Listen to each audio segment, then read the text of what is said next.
Assalamualaikum warahmatullahi wabarakatuh. Perkenalkan, nama saya Junanda Abimanyu. Saya merupakan mahasiswa dari Universitas Mercu Buana. Jadi kali ini saya ingin memberikan sedikit penjelasan mengenai eh, peran dari transport layer, begitupun cara kerja dari kedua protokol umumnya yaitu TCP dan UDP. Oke, jadi untuk transport layer sendiri itu berperan sebagai eh, transmisi berperan penting untuk dalam transmisi data antar host jaringan gitu.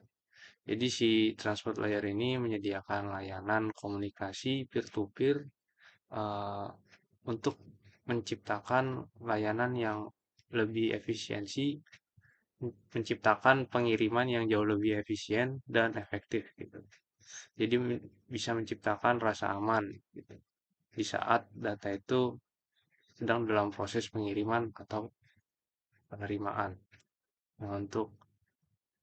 Nah, si transport layer ini di dalamnya memiliki dua protokol utama, yaitu TCP dan UDP, yang dimana kedua protokol ini punya cara kerjanya masing-masing.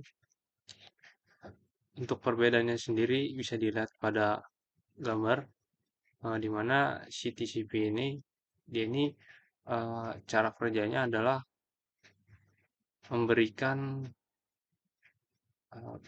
mengirimkan beberapa data atau file ke alamat yang dituju atau si penerima. Kemudian si penerima ini akan yang dimana itu disebut dengan SYN, lalu si penerima ini akan melakukan konfirmasi terkait data-data yang telah dikirimkan ke si pengirim yang dinamakan dengan SYN ACK. Jadi si penerima ini pengen ngasih tahu nih mengenai data-data yang dikirimkan apakah udah sesuai dengan si pengirimnya gitu. Jadi nantinya si pengirim ini akan melakukan verifikasi terkait data-data yang dikirimkan ke penerima. Lalu dia akan melakukan pengecekan apakah eh, semua data yang dikirimkan ke penerima ini sudah sampai semuanya secara 100% atau belum gitu.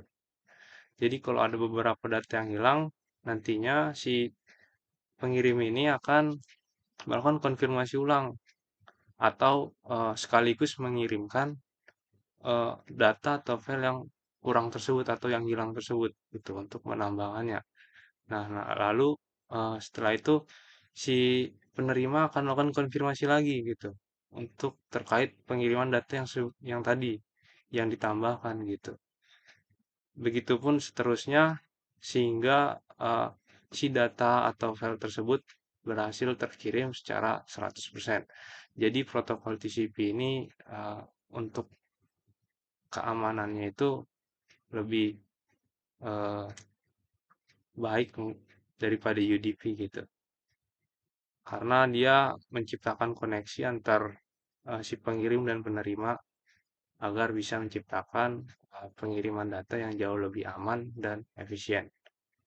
Dan untuk UDP, kenapa saya bilang TCP jauh lebih aman ketimbang UDP adalah karena cara kerja dari UDP itu sendiri semacam kayak uh, dia tidak memperdulikan terkait data-data yang telah dikirimkan gitu. Jadi dia tidak bisa mempertanggungjawabkan data-data apabila di jalan ada yang hilang atau terhapus atau ada yang cacat untuk data-datanya.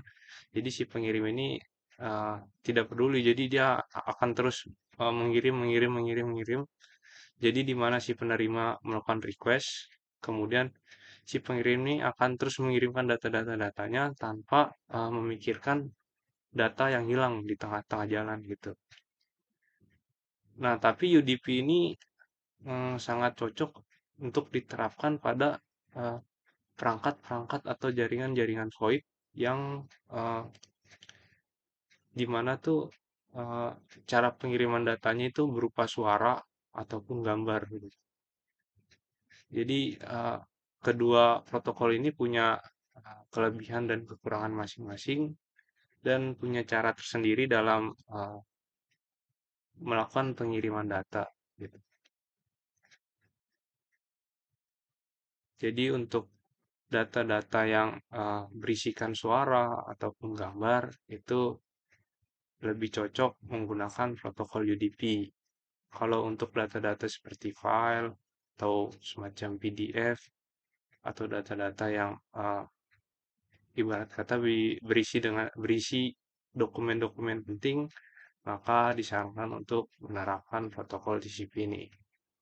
Jadi mungkin sekian penjelasan mengenai transport layer, begitupun isinya, begitupun protokol-protokol umum yang ada di dalamnya, atau mungkin lebih tepatnya yang utama dari transport layer ini. Eh, jadi kurang lebihnya mohon maaf. Wassalamualaikum warahmatullahi wabarakatuh.